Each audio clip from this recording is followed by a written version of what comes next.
Ibu, silakan masuk. Waalaikumsalam. Mari silakan duduk. Apa ada yang bisa saya bantu, Bu? Teacher, saya ini ibu yang baru melahirkan kemarin. Ini kan baru pertama kali saya jadi ibu, jadi saya belum tahu gimana cara-cara merawat bayi sehari-hari. Mohon bimbingannya. Oh ya, ini sebelumnya perkenalkan ya, nama saya Bidana yang bertugas pada malam hari ini. Sebelumnya saya tutup pintunya dulu ya, Bu ya.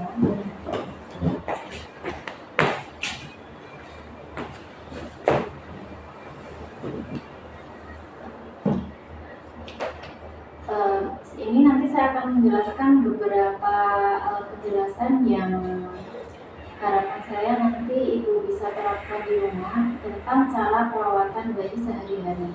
Apakah Ibu sudah siap? Sudah. Ya.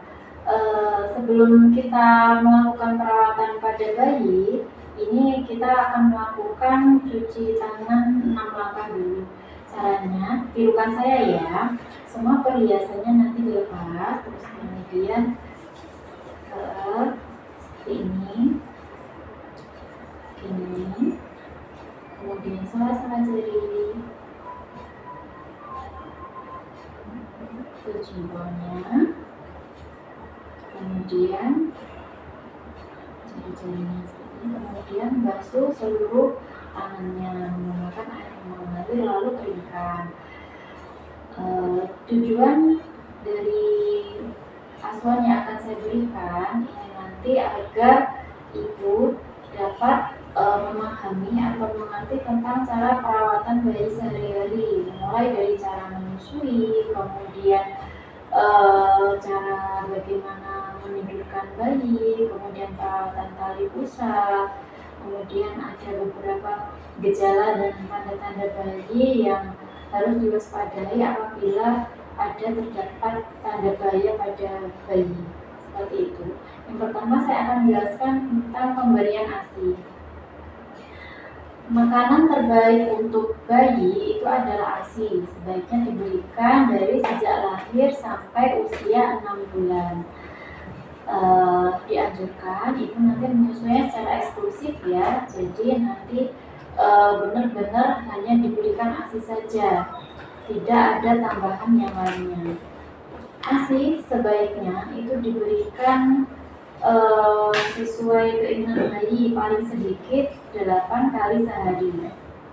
Ini anjuran saya, ibu harus menyusui bayinya sesering mungkin agar ASI-nya dapat terproduksi dengan baik. Kemudian di dalam ASI itu terdapat kandungan yang namanya kolostrum. Kolostrum ini sangat bagus untuk bayi karena kolostrum ini hanya diproduksi di beberapa hari pertama pada saat kelahiran. Itu adalah zat yang bergizi yang mengandung zat-zat untuk kekebalan tubuh bayi. Terus untuk menjaga kebersihan dan kehangatan bayi, yaitu bisa dilakukan dengan cara kontak antara ibu dengan bayi. Jadi antara kulit ke kulit ya, antara ibu dengan bayi. Pastikan bayi nanti diletakkan di dalam tempat yang hangat dan kering. Kemudian bayi harus dipakaikan pakaian yang lembut, hangat, kering, bersih, dan bila perlu bayi dipakaikan penutup kepala, sarung tangan, dan kaos kaki. Kemudian ganti popok bayi dan selimut sesuai dengan keperluan. Coba nanti raba telapak kaki bayi ya, bila teraba dingin bisa dilakukan kontak kulit ke kulit atau ditambah dengan selimut. Kemudian jaga ruangan agar tetap hangat. Untuk posisi tidur pada bayi itu sebaiknya bayi tidur bersama ibu di tempat tidur yang sama untuk memudahkan menyusui sesuai dengan keinginan. Kemudian sebaiknya nanti bayi itu tidur bersama ibu di bawah kelambu, terutama untuk daerah malaria agar terhindar dari gigitan nyamuk. Kemudian posisi tidur bayi yang dianjurkan adalah telentang atau miring.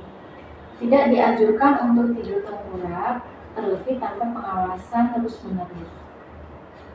Dan untuk perawatan tali pusat, itu bisa dilakukan oleh ibu sendiri atau dilakukan oleh keluarga.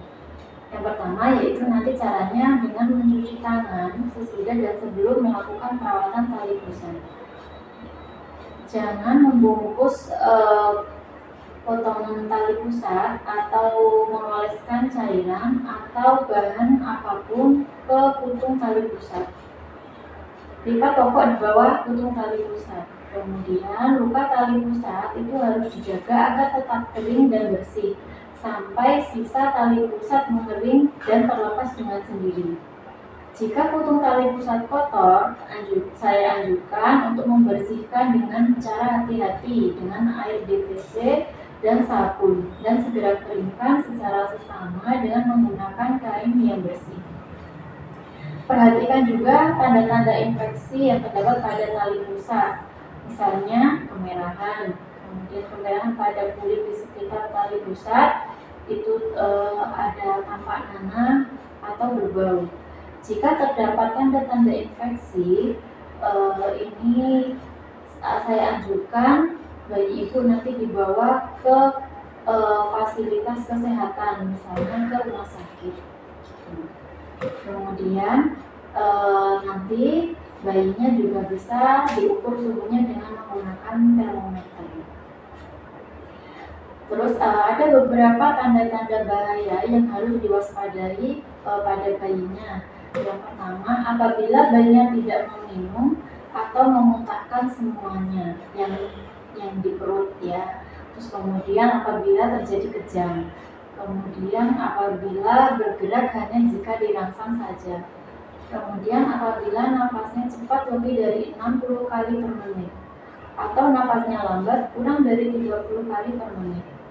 Tarikan dinding dada ke dalam yang sangat kuat. Kemudian bayi merintih. Terus apabila bayi teraba demam, yaitu suhunya lebih dari 38 derajat Celcius, atau bayinya teraba dingin, suhunya kurang dari 36 derajat Celcius. Kemudian terdapat nanah yang banyak di mata, atau pusat kemerahan meluas ke dinding perut, atau diare.